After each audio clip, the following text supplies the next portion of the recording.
नमस्कार, आप देख रहे हैं बहस का नंबर 1 शो टाल ठोक के, और मैं हूं आपके साथ अनुराग मुस्कान।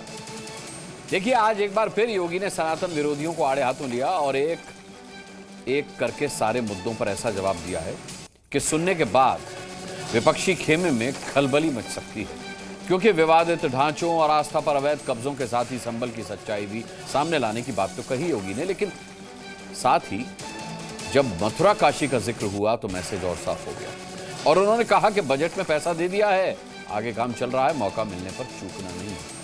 इस बात के कई मायने निकाले जा रहे हैं। योगी किन मौकों की बात कर रहे हैं? क्या काशी मथुरा पर कार्रवाई और तेज होने वाली है? क्या योगी 2027 से पहले कुछ बड़ा करने वाले हैं? संभल पर योगी के बयान बता रहे हैं कि विपक्ष के हो हल्ला और हंगामे से उनके इरादे नहीं दिखने वाले। संभल पर उन्होंने कहा कि इस्लाम के हजारों वर्ष पहले से संभल में सनातन के सबूत मौजूद हैं। उन्होंने आगे कहा कि विदेशी आक्रांताओं का महिमा मंडन करने वाले अपना इंडोनेशिया के राष्ट्रपति की तरह अपना डीएनए टेस्ट कराएं, नहीं तो संभल जैसी सच्चाई सामने आएगी तो मुंह दिखाने लायक नहीं बचेंगे। तो क्या संभल पर माहौल बनाने के चक्कर में विपक्ष फंस गया है?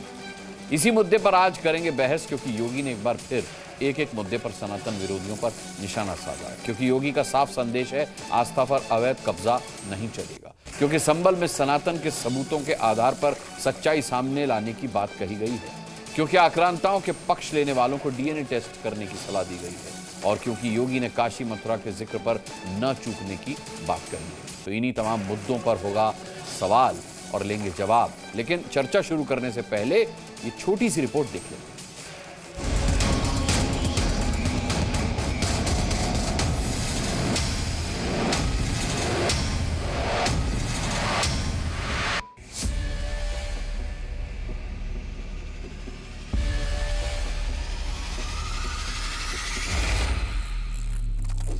संभल एक सच्चाई है।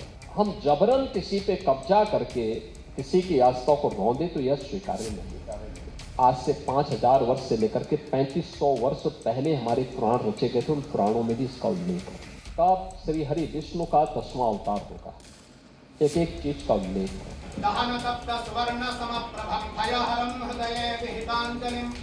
कि इस बार हमने बजट के लिए मथुरा वृंदावन के लिए पैसा दिया, पर्याप्त कार्य होंगे। देखिए, जब अवसर मिलता है तो चूकना नहीं चाहिए। तो दुनिया मुझे कुछ भी सोचे मेरे बारे में, ये सच है। मैंने भगवत बाना धारण किया, ये मेरी पहचान है, और एक दिन पूरी दुनिया पहने की देखना।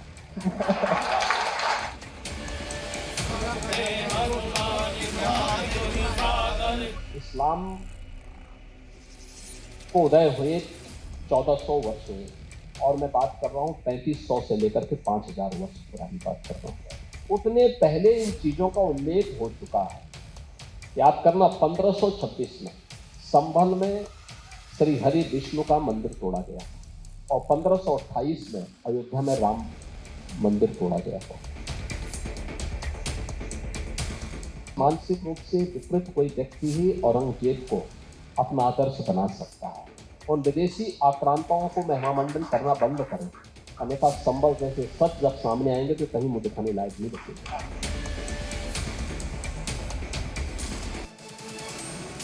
हमेशा की तरह आज की डिबेट में भी हमारे साथ कई गणमान्य मेहमान जुड़े हुए हैं। मैं सबसे पहले उनका परिचय करा देता हूं। भारतीय जनता पार्टी के प्रवक्ता प्रेम शुक्ला हमारे साथ जुड़ चुके हैं। विश्व हिंदू परिषद के प्रवक्ता श्रीराज नायर हमारे साथ जुड़ चुके हैं। महंत नवल किशोर दास का इंतजार है, महामंडलेश्वर हैं आप, हमारे साथ किसी भी पल जुड़ सकते हैं। हाजिर अंग्रेज MIM के नेता हमारे साथ जुड़ चुके हैं। डॉक्टर अजीज खान समाजवादी पार्टी के प्रवक्ता हमारे साथ जुड़ेंगे, और हमारे साथ नूर अहमद अजहरी सदस्य हैं all India Muslim personal law board के, वो जुड़ चुके हैं। तो आइए डिबेट की शुरुआत करते हैं प्रेम शुक्ला से। प्रेम शुक्ला जी, बहस बड़ी गर्म है। योगी जी के इस बयान को सुनकर के मौका आए, अवसर मिले तो चूकना नहीं है, ये अपने अपने हिसाब से अटकलें लगाई जा रही हैं कि योगी जी किस अवसर की बात कर रहे हैं, किससे कह रहे हैं चूकना नहीं है, कहाँ नहीं चूकना है। जरा स्पष्ट कीजिए, योगी जी का मंतव्य क्या है, वो क्या कहना चाहते हैं, किस अवसर पर किस तरीके से न चूकने की बात वो कर रहे हैं। देखिए अनुराग जी, अवसर आया तो आक्रांता बाबर ने जिस श्री राम लला की जन्मभूमि को ध्वस्त करके वहाँ मस्जिद बनाने का कुकर्म किया था, आज उस स्थान पर भव्य दिव्य राम मंदिर का भगवा ध्वज गगनचुंबी लहरा रहा है। यह अवसर ही है, चूका नहीं गया। संविधान और कानून के दायरे में श्री रामलला निर्माण हुआ। ठीक उसी तरह से आक्रांताओं ने हिंदुओं के आस्था स्थलों पर प्रहार करके जहां जहां कुकर्म किए हैं, उनके कुकर्मों से हिंदू आस्थाओं को मुक्त कराना यह संविधान सम्मत है, कानून सम्मत है और यह होकर रहेगा। यही आदरणीय योगी आदित्यनाथ जी स्पष्ट शब्दों में कह रहे हैं। कानून सम्मत है, न्याय संगत है, होकर रहेगा। नूर अहमद अजहरी साहब, जब होकर रहेगा तो इस बात का क्या मतलब है कि अवसर आए तो चूकना नहीं है? आप इसको किस तरीके से इस बयान को लेते हैं, मुख्यमंत्री योगी आदित्यनाथ के इस बयान को?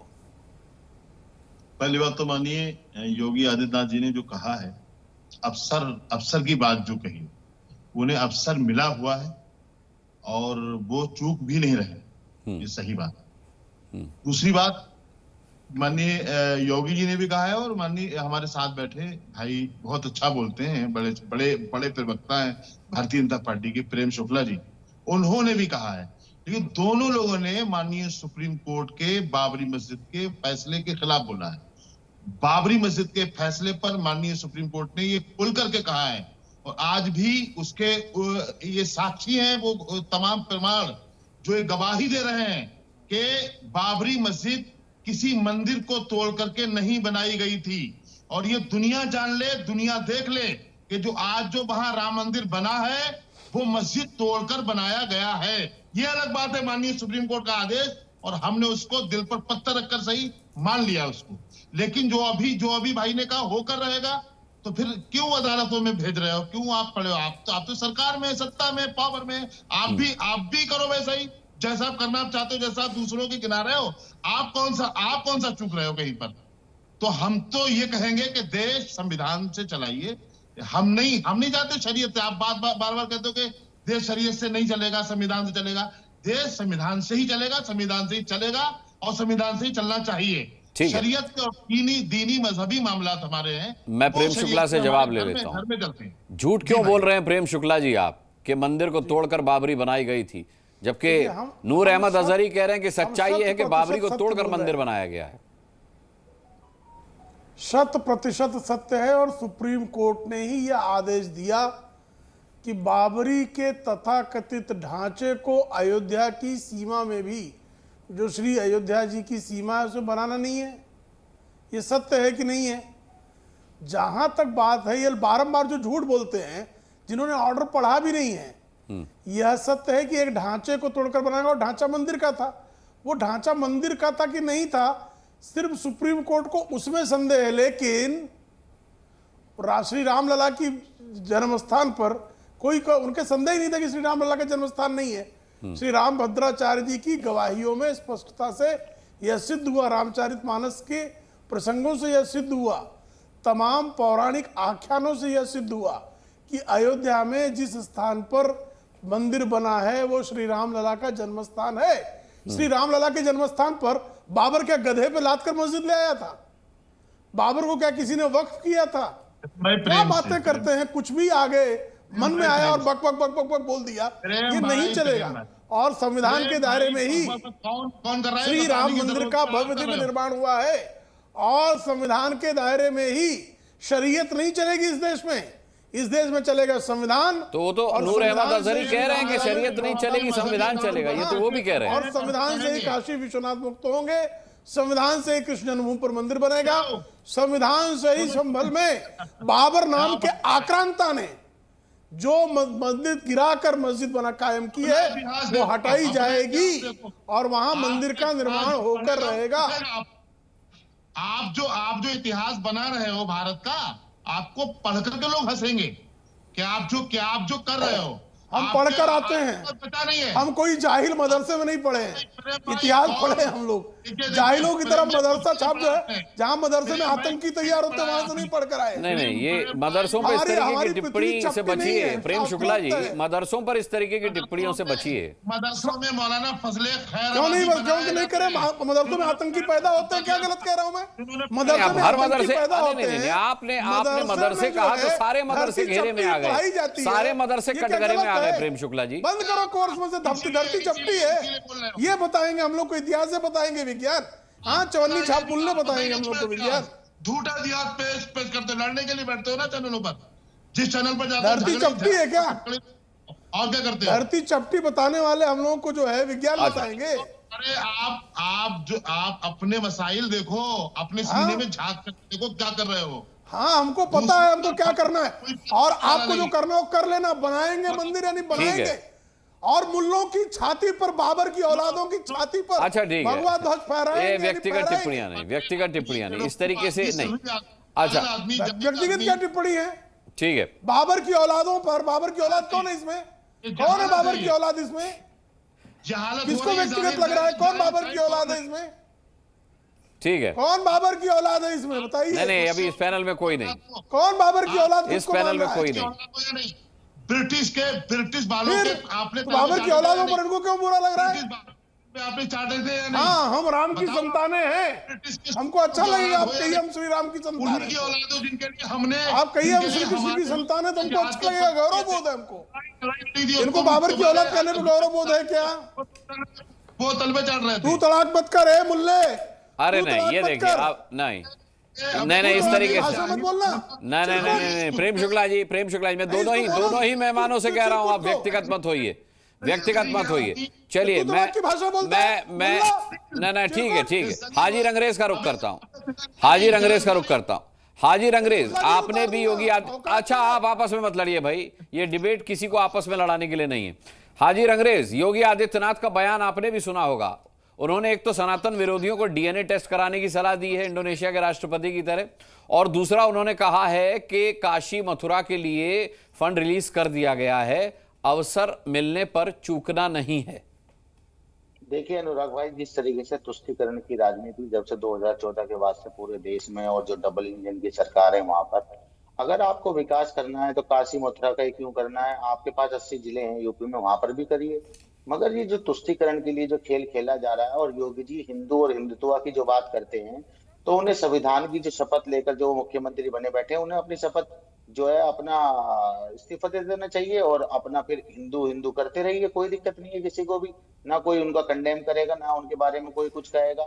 नहीं अगर इतिहास के तथ्यों को शामिल किया जा रहा है तो इसमें आपको तुष्टीकरण क्यों नजर आ रहा है? देखिए मैं क्या कह रहा हूँ अनुराग भाई, जिस तरीके से बीजेपी का था एक नारा, अयोध्या झांकी है काशी मथुरा बाकी है, और जिस तरीके से वहां पर कंट्रोवर्सी पैदा की जा रही है, आज नफरत की जो राजनीति है वो चरम सीमा उसकी पार हो चुकी है। आज हर चीज के जिम्मेदार जो है मुसलमानों को दिखाया जाता है, बाबर से मुसलमानों। अरे भैया मुगलों से हमारा कोई मतलब नहीं है, ठीक है, इतना नाम तो मुगलों का हम नहीं लेते, पाकिस्तान का हम नहीं लेते, बिना बुलाए पाकिस्तान हम नहीं जाते। कौन लोग बिना बुलाए जाते हैं? बिना आईएसआई को कौन लाके यहाँ पे जांच करवाते हैं? नहीं मुगलों से आपका मतलब नहीं है, तो फिर तथ्यों के सामने आने से पहले, सच्चाई के सामने आने से पहले आपने कैसे कह दिया कि बीजेपी मुसलमानों को टारगेट कर रही है? मैं बता रहा हूँ, आप ये बताइए, जब से 2014 के बाद से बीजेपी आई है, लगातार मुसलमानों के घरों पर बुलडोजर का काम किया जा रहा है, लगातार उनके एनकाउंटर किए जा रहे हैं, लगातार उनको। कितने मुसलमान अदालत गए उस बुलडोजर कार्रवाई के खिलाफ? कितने मुसलमान अदालत गए? जब वो मुसलमान ही अदालत गए, जब मुसलमान जमीयत उलमा हिंद गई, बहुत सारी तंजीमें गई, जब जाके बुलडोजर की कार्रवाई रुकी। नहीं हाजी रंगरेज अपनी जानकारी दुरुस्त कीजिए, अतिक्रमण पर चलता है बुलडोजर, ऐसे बुलडोजर सर उठा करके कहीं भी नहीं चल देता कि भाई हाजी रंगरेज से खुंदक है तो हाजी रंगरेज के घर पे बुलडोजर चलवा दिया जाए, इस बात का कोई प्रमाण नहीं है। मैंने इसीलिए आपसे पूछा कि कितने मुसलमानों के घर पर बुलडोजर चला और कितने कोर्ट गए, कितने न्याय की आस में कोर्ट गए बुलडोजर कार्रवाई के? अनुराग भाई अब सुनिए, जैसे कि दंगा हो गया, दंगा होने के बाद फिर जो है वहां पर जब दंगा हो जाता है तो उससे अगले दिन ही वहां पर बुलडोजर चले जाता है और जाके कहता है कि ये तो अवैध बने थे। जो 200 साल 50 साल 30 साल से मकान बने हुए वो एक दिन में अवैध कैसे हो जाते हैं? आप इस पे तो सवाल नहीं कर रहे अनुराग भाई, आप जो है हमें कह रहे हैं कि मैं आज के मुद्दे पर ही सवाल करूंगा ना, आप कहेंगे तो इस मुद्दे पर हम अलग से डिबेट आयोजित कर लेंगे। श्रीराज नायर मेरे साथ हैं विश्व हिंदू परिषद से। हाजी रंगरेज कह रहे हैं श्रीराज जी कि काशी मथुरा बाकी है का जब नारा बीजेपी वाले लगाते हैं तो वो कंट्रोवर्सी पैदा करते हैं। देखिए वो तो कुछ भी कहेंगे, जो है वो है। हिंदू समाज नहीं, वो बड़ा गंभीर मुद्दा उठा रहे हैं कि 2014 के बाद से मुसलमानों को डेलिबरेटली टारगेट किया जा रहा है। मुसलमानों को बिल्कुल टारगेट नहीं किया जा रहा है, जबकि ये हो रहा है कि जिस प्रकार से उनको तुष्टीकरण के अंतर्गत, जिस प्रकार से उनको जमाई राजा का एक कांग्रेस पार्टी और समाजवादी पार्टी ने जिस प्रकार से उनको ट्रीटमेंट दिया था, उससे उनको एक बेसिक एक नागरिक कैसे होता है भारत का बिना भेदभाव का, वैसे ट्रीटमेंट देना शुरू हो गया। बाकी उससे उनके साथ और कुछ गलत नहीं हो रहा है, पर एक विक्टिम क्राइम की जो हैबिट हो गई है, एक उनकी आदत सी पड़ गई है, ये इसके लिए कोई कुछ नहीं कर सकता। अभी अभी आपने बयान चलाया पूज्य योगी जी का, आप देख लीजिए यहाँ भारत के मुसलमानों का मुगलों का या अन्य आक्रांताओं से क्या लेना देना, इनके सभी पूर्वज हिंदू थे। अगर ये मान ले कि इनके पूर्वज कौन थे तो सारी समस्याओं का हल हो जाएगा। ये जो आइडेंटिटी क्राइसिस में जो जी रहे हैं, इसी के अरे आप आइडेंटिटी क्राइसिस में जी रहे हैं। आपको अरब वर्ल्ड में नागरिकता मिलती है, वहां की लड़की से शादी नहीं कर सकते, वहां पे एक जमीन नहीं खरीद सकते, आपकी हालत क्या है? जबरन आप मुसलमान बने फिरे हो, कम से कम एक्सेप्ट करो, कम से कम एक्सेप्ट करो कि आपके पूर्वज हिंदू थे। अभी अभी चैंपियंस ट्रॉफी खत्म हुई, सकलैन मुश्ताक ने कहा मेरे दादा के पिता। ये तू तड़ाका नहीं अजहरी साहब, तू तड़ाका नहीं अजहरी साहब, निवेदन कर रहा हूं, मैं आपको बोलने से नहीं रोक रहा, लेकिन तू तड़ाका मत कीजिए। ये हमें जब तू तड़ाका मत कीजिए। हिंदू समाज आप देखिए आप देखिए ये इस तरीके से नहीं, आप देखिए कोई सभ्यता क्यों भूल जाते हैं। अगर उन्होंने तू तड़ाका कहा तो आप ये मूल्य करके शुरू हो गए, ये बड़ी दिक्कत है भाई, ये बड़ी दिक्कत है। ये पर्सनल क्यों बना लेते हैं आप लोग? हम लोग एक मुद्दे पर बात कर रहे हैं, हम लोग एक बयान को लेकर के, मुख्यमंत्री के एक बयान पर चर्चा कर रहे हैं। आपकी आपस में कोई लड़ाई थोड़ी है। अच्छा ठीक है, रहने देते, छोड़ देते। अच्छा अरे नहीं नायर साहब, आप तो बड़े वरिष्ठ हैं। नायर साहब इस तरीके की भाषा शैली आपसे अपेक्षित नहीं है, आपसे अपेक्षित नहीं है। चलिए अजीज खान को लाता हूं डिबेट में। डॉक्टर अजीज खान, अच्छा ठीक है, आपकी ही बात पर डीएनए टेस्ट करो, मालूम पड़ जाएगा तुम्हारा बाप कौन है। डॉक्टर अजीज खान मेरे साथ है। डॉक्टर अजीज खान, श्रीराज नायर कह रहे हैं कि मुसलमानों को टारगेट नहीं किया जा रहा, बल्कि उन्हें आम नागरिकों की तरह ट्रीट किया जा रहा है। दिक्कत यह है कि समाजवादी पार्टी ने उन्हें दामादों जैसा ट्रीटमेंट दिया था, अब आम नागरिकों जैसा ट्रीटमेंट दिया जा रहा है। दिक्कत इस बात से है। देखिए अनुराग भाई, अगर आज इस सारे मुद्दों पे हम लोग चर्चा कर रहे हैं, बहुत अहम है कि कुछ खास मुद्दे उस पर भी डिस्कस होनी चाहिए। देखिए अभी हम बात हिंदू मुसलमान की नहीं करना चाहेंगे, हम बात ये करना चाहेंगे कि देखिए हिंदू और मुसलमान के बीच में जो खाई हमारी है, भूमि खोदने की बात हो रही है। हिंदू राष्ट्र है सर, एक मिनट भाई, अरे भाई हल्ला करोगे यार, अनुराग जी बहुत देर से अजीज भाई बहुत देर से वेट कर रहे हैं अपनी बारी का। श्रीराज जी मैं आता हूं आपके पास। नहीं ये तरीका नहीं, आप इनको रोकिए, ये तरीका नहीं। मैंने रोक दिया, आप बोलिए। मैं नहीं बात करूंगा, मेरा तरीका अलग है। अजीज जी आप बोलिए। आप रोक दीजिए, रुक गए। मैं लगातार देख रहा हूं सर। अरे भाई यार, बोलिए बात सुनिए आप। देखिए 2-3 बड़ी इंपॉर्टेंट बात है कि इसमें कोई दो राय नहीं कि जिस तरह लगातार मैं देख रहा हूं कि पिछले 2-3 दिनों से अलग अलग तरीके के स्टेटमेंट जारी किए जा रहे हैं, और वो स्टेटमेंट को अगर आप गौर से देखें कि होली का मसला एक निकल करके आया है और सीओ अनुज चौधरी ने किस तरीके से स्टेटमेंट जारी किया, सबसे पहली बात तो हम लोग इस पे चर्चा करें। उसके बाद इनके नेताओं में देखिए होड़ सी मच गई है अलग अलग स्टेटमेंट जारी करने के लिए, और नफरत की कैसे कैसे बातों का इस्तेमाल कर रहे हैं। चाहे अलीगढ़ में देखिए आप रघुराज सिंह हैं, उन्होंने किस तरीके से भाषा का इस्तेमाल किया, सब की तिरपाल ओढ़ लो और ढक लो और क्या क्या। दूसरी बात, अभी बलिया की एक महिला विधायक है केतकी सिंह, उनका स्टेटमेंट देखिए आप। मकसद किया था इस पर हमने कि ये मुल्क जो है ये सौहार्द का मुल्क है। ये सुनिए मेरी बात सर, सुन ले, हमारे उसी मुद्दे पर है, आप ही की बात कर रहा हूं। ये मुल्क जो है ये सौहार्द का वातावरण को पसंद करता है, और यहां पर गंगा जमुनी तहजीब रही है। हमेशा हिंदू और मुसलमान हमेशा एक साथ रहा है, और हमेशा एक साथ रह करके हमेशा उसने त्योहार को मनाया है और हमेशा मनाता रहेगा। लेकिन जिस तरह आज बीजेपी लोगों के बीच में मतभेद पैदा करने का प्रयास कर रही है, आपस में नाइत्तेफाकी पैदा करने का प्रयास कर रही है, अलग अलग स्टेटमेंट दे करके। यह वाकई में दुखद है। आप इसको अगर अलग अलग एंगल से देखें आप, तो वाकई में तकलीफदेह है। बल्कि इनको तो चाहिए कि ये सत्ता में है, ये हिंदू और मुसलमान को साथ में लेकर के, दोनों को एक साथ रख करके ये कहते आगे आइए और सौहार्द का वातावरण ये मेंटेन करने का प्रयास करते हैं, लेकिन वो नहीं हो रहा है। आज किस तरह नफरत की भाषा का इस्तेमाल हो रहा है। एक बात, मैं दूसरी बात, आज आप देख रहे हैं कि पूरी दुनिया में देखिए शेयर मार्केट हिंदुस्तान में किस तरह धराशायी हो गया। आप देखिए उस पर चर्चा नहीं हो रहा है। क्यों नहीं चर्चा हो रहा है? देखिए कि तमाम एसआईपी जो लोग किए हुए हैं, तमाम गरीबों का पैसा, जरूरतमंदों का पैसा धराशायी हो गया, खत्म हो गए, उस पर चर्चा नहीं हो रहा है। तमाम पेंशनधारियों का पैसा किस तरह हम समय समय पर हर मुद्दे पर चर्चा करते हैं, पर एक ही डिबेट में हर मुद्दे को नहीं उठाया जा सकता। जी, कब तक हिंदू मुसलमान की बात होगी? नहीं सर, मेरी बात सुने आप, कब तक हिंदू मुसलमान की बात होगी? हाँ, अगर बात आपको करनी है तो आपसी इत्तेहाद सौहार्द की बात करिए। आप क्यों नफरत की बात करते हैं? क्यों आपस में नाइत्तेफाक की बात की जा रही है?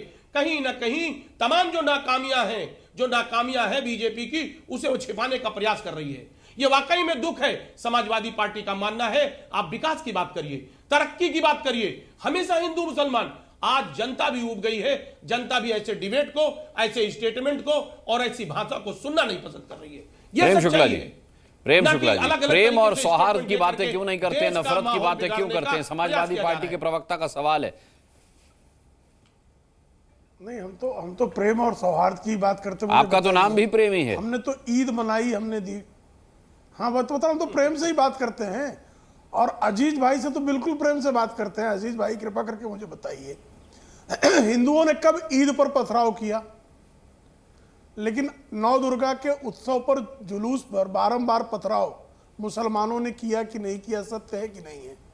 हमने अल्लाह अकबर तेरे नाम तो मंदिरों में गाया, लेकिन जैसे ही राम का नाम आया तो मस्जिदों में आपने नहीं गाया। हम आपको ऐसे सैकड़ों मंदिर दिखाएंगे जहां इफ्तार पार्टियां हुई। आप एक मस्जिद बताइए जहां भजन का कार्यक्रम हुआ हो। तो भाई कौन नहीं कर रहा है? हम तो मुहर्रम के जुलूस में भी हम जाते हैं, और हम आज भी जो है, हमको लगता है कि इमाम हुसैन के साथ जिन लोगों ने अत्याचार किया, उस यजीद के खिलाफ हम बात करते हैं। हम शब्बीर की कुर्बानी के पर जो है हम शोक बनाते हैं। लेकिन आप मुझे कृपा करके बताइए ना, आप होली के रंग से इतना क्यों चिढ़ जाते हैं? क्या बात है आपको कि हिंदुओं के और पटाखे कहीं जल जाए तो क्यों पीड़ा हो जाती है? देखिए प्रेम जी, चैंपियंस ट्रॉफी भारत जीत जाए तो क्यों मस्जिदों से जो है बम फेंके जाने लगते हैं? बताइए ना, ये कौन नफरत फैला रहा है? अजीज खान से देखिए अनुराग भाई, बहुत अच्छी बात कही प्रेम भाई ने। और प्रेम भाई को तो मैं सिर्फ ये कहना चाहूंगा, देखिए वाकई में इनके अंदर मोहब्बत है, इखलाक है, नो डाउट, मैं एडमिट करता हूं। इसीलिए तो मैं इनसे कहता हूं कि चलो ऐसा करें, मिलजुल के दोनों बांट लेते हैं खुशियां। चलो ऐसा करें, मिलजुल के दोनों बांट लेते हैं खुशियां। इधर जुम्मा पढ़ेंगे हम, उधर होली मनाना तुम। कम से कम इस बात को ध्यान में रखते हुए हमें मोहब्बत का पैगाम देना चाहिए, और उस मोहब्बत के पैगाम को पूरी दुनिया में फैलाना है, क्योंकि यही मकसद है। और प्रेम भाई जैसा कि आज आपने स्टेटमेंट दिया, वाकई में ये बहुत ही वाकई में इसकी जितनी भी तारीफ की जाए, प्रशंसा की जाए, वो कम है।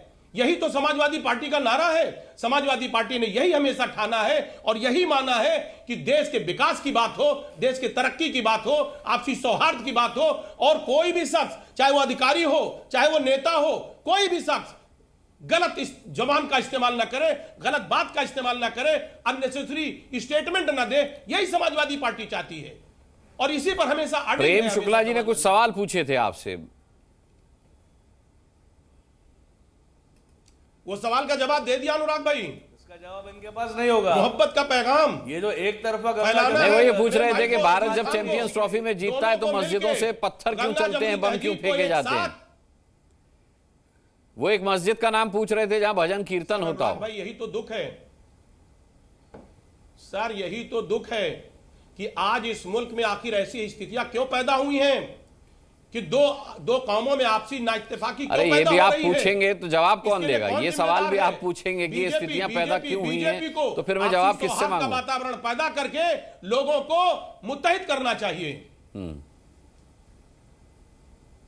श्रीराज नायर, मैं आता हूं हाजी रंगरेज। देखिए यही तकलीफ है कथनी और करनी में। ये जो ज्ञान देते हैं गंगा जमनी तहजीब की बात, सन 47 में गंगा जमनी तहजीब कहाँ थी? उसके बाद सन 86 में कश्मीर में गंगा जमनी तहजीब कहाँ थी? रातों रात मस्जिद से आवाज आई, हिंदुओं अपनी बहन बेटी और अपनी प्रॉपर्टी छोड़कर निकल जाओ। मलप्पुरम में गंगा जमनी तहजीब कहाँ है? मुमरा में गंगा जमनी तहजीब कहाँ है? जहां जहां इनकी आबादी बढ़ जाती है या 50% पे हो जाती है तो गंगा जमनी तहजीब कहाँ जाती है? क्यों मंदिरों और मस्जिदों से ये पत्थर फेंकते हैं? क्यों भारत पाकिस्तान का जब मैच होता है तो एक तरफा सपोर्ट किया जाता है? तो ये जो कथनी और करनी में जो फर्क है, और इसमें मैं जवाबदार जो इनके रहनुमा है, जो मुल्ला मौलवी, इनका पूरा दोष है। एक तो कौम इतना पिछड़ा है, भूखा नंगा है, रोजगार नहीं है, इस तरह की अनपढ़ है, नहीं। स्कूल ड्रॉप आउट है। ये श्रीराज नायर संयमित रह करके भी आप अपना मैसेज दे सही सकते मार्ग पे ले जाने की बजाय देशद्रोही बना रहे लोग। नहीं, मोदी जी के देश में भूखा नंगा अगर आप इन्हें कह रहे हैं तो फिर तो आप अपनी कौम को सही फिर तो आप सरकार पर सवाल आप उठा लोग उल्टा उनको भड़काते देश के खिलाफ। ठीक है, मैं इस सवाल का जवाब नूर अहमद अजहरी साहब से लेता हूं। नूर अहमद अजहरी साहब, आपके मुस्लिम नेता ही बार बार कहते हैं कि आपके समाज में सबसे ज्यादा स्कूल ड्रॉप आउट सही है। मैं नहीं बोलता, आप लोग ही बार बार सच्चर कमीशन का हवाला देते हैं। तो इसमें पिछड़ा, आपका समाज पिछड़ा, या तो आप झूठ बोल रहे हैं। आप अपने समाज को सही दिशा दीजिए, पढ़ाई लिखाई करवाइए, रोजगार के लायक बनाइए, और देश के अंदर इकोनॉमी में कंट्रीब्यूट कैसे करे वैसा बनाइए। आप ये उल्टा उनको लेके जा रहे हैं, पिछड़ा रख रहे हैं जीवन भर। ये आपके ये जो रहनुमा है कौम के, उनकी पूरी जवाबदारी है जो कौम की हालत है। ठीक है अजहरी साहब, दरअसल श्रीराज नायर साहब और तू तरीके से मत बोलिए, सभ्य समाज में रहते हैं, सभ्यता से बात करिए। सुनिए श्रीराज नायर जी, ना आपसे ना तू तरीके से इन्होंने बोला, इसलिए मुझे थोड़ा हार्श होना पड़ा। मुझे बिल्कुल अच्छा नहीं लगता, पर आप जिस प्रकार से तू तरीके से बात किया इसलिए मुझे थोड़ा कठोर बोलना पड़ा। मुझे बिल्कुल अच्छा नहीं लगता। देखिए मैं आपसे फिर कह रहा हूं, आप निकलवा के देख लीजिए। मैंने किसी से तू तड़ाक नहीं बोला, तो आपने बोला तो आपके जवाब में निकलवा के देख लीजिए। फिलहाल दूसरी बात यह है कि थोड़ा सभ्यता से बात करेंगे तो अच्छा रहेगा। पढ़े लिखे शख्स हैं आप, पढ़े लिखे शख्स हैं। मैं आपसे ये एक बात कह रहा हूँ, अपने अंदर से जो मुस्लिम विरोध है आपके अंदर से, उसको खत्म करके आप बात एक बार करके आप देखिए। मेरे अंदर कोई विरोध नहीं है बाबा, है विरोध। ये जो हालत बनाई रखी और देश में अंदर देखिए जो हालत है उसके ऊपर बोल रहे हैं। अभी मेरे बोला, जवाब दीजिए, कश्मीर में क्या है? गंगा जमनी तहजीब का कश्मीर में क्या हुआ? सन 47 में क्या हुआ? आप उसका जवाब दीजिए ना, कहाँ चली गई थी? आज ये सारी बातें 2014 के बाद आई हैं क्या? मतलब हमारे मुल्क में बताया मैं आप नहीं, 14 के पहले थी ना। आप बताइए, उसका जवाब दीजिए ना। जहां आबादी बढ़ जाती है आपकी, 1947 वहां माइनॉरिटी क्यों नहीं रह सकता?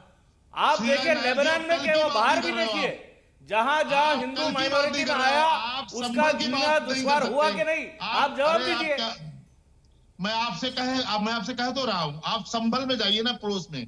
कहां आप 47 में जा रहे हो? 5 लोग मार दिए गए, 5 लोग, और वही अधिकारी जो उस वक्त थे वो आज भी कश्मीर में हिंदू रह सकता है क्या? कहां हो आप? पानी वाले को मार दिया जाता है क्योंकि वो हिंदू है। क्या मसला ये? अनु चौधरी बोलता है, कितना खतरनाक बोलता है साहब, उसकी पीठ सहला दी जाती है। ये क्या है? आप वहां की बात कर रहे हो जो आपके सामने दिख रहा है। इसकी एक बार बातचीत कर लो बैठ के। सौहार्द पैदा करने से सौहार्द पैदा होगा। आप रोज उकसा रहे हो मुसलमानों के खिलाफ। नहीं अजहरी साहब, जब आप कहते हैं कि संभल में 5 लोग मार दिए गए, तो इसे भी मैं उकसावे का बयान मानता हूं। जवाब दीजिए ना, या तो बताइए किसने मारे? क्या ये तय हो गया? क्या जांच रिपोर्ट आ गई कि किसने मारे? मैं नहीं बताऊंगा मुस्कान भाई, किसने मारे मैं नहीं बताऊंगा। तो फिर मारे गए कहकर आप किस पर सवाल उठा रहे हैं? वही डीएमएसपी जो उस वक्त थे जब वहां पर दंगा हुआ था। हिंदू मुसलमानों का दंगा नहीं था भाई, वो दंगा पुलिस और मुसलमानों का था। और पुलिस, अरे वो मुसलमान और मुसलमानों का दंगा था भाई। पुलिस तो कानून व्यवस्था कायम करने आई थी। पुलिस को आपने कब दंगा करते हुए देखा है? अरे कमाल है, कह रहे वो दंगा पुलिस और मुसलमानों का था। पुलिस को आपने कब दंगा करते हुए देखा है? पुलिस ने किया दंगा। आपने गोली चलाते हुए देखा नहीं? आपने देखा नहीं? अनु चौधरी का चला गोली क्या था ये? गोली चला के देश चलाया जाएगा? बताया मैं आप। और वो जो गुलाम पकड़ा गया जिसने दुबई कनेक्शन बताया, उसके बयान पर क्या कहेंगे आप? उसके बयान पर क्या कहेंगे आप? उसने भी बताया कि गोलियां किसने चलाई। पाकिस्तान का कनेक्शन भी बताया था उन्होंने, दुबई का कनेक्शन भी उन्होंने बताया, और अमेरिका का भी कनेक्शन बताया था उन्होंने। कहां से आया, क्या आया, अब तक खोल करके क्यों नहीं रखा भाई? क्या वजह है? मतलब बहुत सारी बातें जब खुलकर कुछ सामने नहीं आया तो आपने पुलिस को कैसे दंगाई बता दिया भाई? पुलिस अभी तक पुलिस वहां पर मौजूद है, पुलिस उसकी जिम्मेदार है। अरे आपकी सुरक्षा के लिए ही है, वहां पर चौकी बन रही है तो आपकी सुरक्षा के लिए ही बन रही है। सीओ को, वहां पुलिस चौकी दंगा फैलाने के लिए नहीं बनाई जा रही है। अरे पुलिस दंगा ही फैला रही है क्या? अनुज भाई प्रेम शुक्ला, ये अजहरी साहब क्या कह रहे हैं? बयान क्या है बताएं हमें आप। नहीं अजहरी साहब, ये भड़काऊ बयान है। देखिए ये उकसावे का बयान है कि पुलिस दंगा भड़का रही है, पुलिस दंगा भड़काना चाहती है, ये उकसावे का बयान है। मुसलमानों आप ही के भाई आपके बयान के कई मतलब निकाल करके उन्मादी हो जाएंगे, फिर क्या कीजिएगा? बिल्कुल नहीं भाई, बिल्कुल नहीं। आप पुलिस के खिलाफ क्यों भड़का रहे हैं लोगों को अपने? मुस्कान भाई, हमारे खिलाफ रोज हिंदू समाज के नौजवानों को भड़काया, उकसाया जाता है, रोज, डेली। ये बस यही काम बचा है सरकार के पास। ठीक है, कोई काम है नहीं। ठीक है अजहरी साहब, मैं निवेदन चाहूंगा आपसे। महंत नवल किशोर दास जी हमारे साथ जुड़े हैं, बहुत देर से जुड़ पाए हैं महंत जी। सवाल यह है कि यहाँ डिबेट में जो लब्बुल-लुआब निकला है वो ये निकला है कि मुसलमान मानते हैं कि 2014 के बाद उन्हें डेलिबरेटली टारगेट किया जा रहा है। यहाँ अगर हम कहते हैं कि मथुरा काशी बाकी है तो इसका मतलब ये निकाला जा रहा है कि आप डेलिबरेटली जो है विवाद को जन्म दे रहे हैं, विवाद को पैदा कर रहे हैं। आज योगी आदित्यनाथ ने जो कुछ कहा कि मथुरा काशी के लिए फंड रिलीज कर दिया गया है, अवसर मिलेगा तो चूकना नहीं है, इसके भी तरह तरह से मायने निकाले जा रहे हैं। आप क्या कहेंगे इस पर? बंधु, अयोध्या में मंदिर बना और विकास हुआ, उस रोड पर हिंदू भी चल रहा है, मुसलमान भी चल रहा है। आज अयोध्या में विकास हुआ है तो उसका लाभ हिंदू को भी हो रहा है, मुसलमान को भी हो रहा है। ऐसे ही मथुरा और काशी का यदि विकास होगा, सरकार वहां फंड दे रही है तो मुझे लगता है उसमें सबका विकास होगा। तो सरकार तो वैसे भी कहती है भाजपा की सबका साथ, सबका विकास, सबका विश्वास, तो एक तरफा कहाँ है? हाँ, ये कहते हैं कि भाई मस्जिदें तोड़ करके वहां मंदिर बनाए जा रहे हैं, तब तो समझ में आता। उन्होंने कहा है कि वहां के लिए फंड दिया गया है और समय मिलेगा तो उसका विकास करेंगे, इसमें बुराई कहाँ है?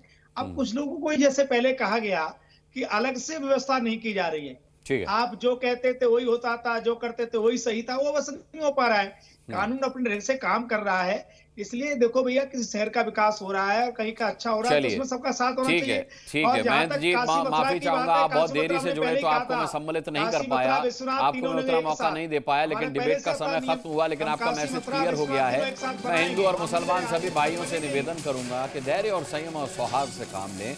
अगर कोई किसी का दुश्मन नहीं है तो किसी तरह का दंगा फसाद होगा भी नहीं। बाकी राजनीतिक बयानबाजियों को अपने अपने तरीके से समझने के लिए आप स्वतंत्र हैं। अगर सरकार कहती है कि सबका साथ सबका विकास, और अगर आपको ऐसा लगता है कि सरकार अपनी कसौटी पर अपने वादों को नहीं ठीक से कस रही है, तो वोट की ताकत है आपके हाथ में। बहरहाल मैं सभी मेहमानों का बहुत बहुत धन्यवाद करना चाहूंगा आज की डिबेट में शामिल होने के लिए। आप दर्शकों का भी ताल ठोक के देखने के लिए बहुत बहुत धन्यवाद। अगली मुलाकात तक अपना बहुत बहुत ख्याल रखिएगा। मुझे अभी के लिए इजाजत दीजिए। नमस्कार।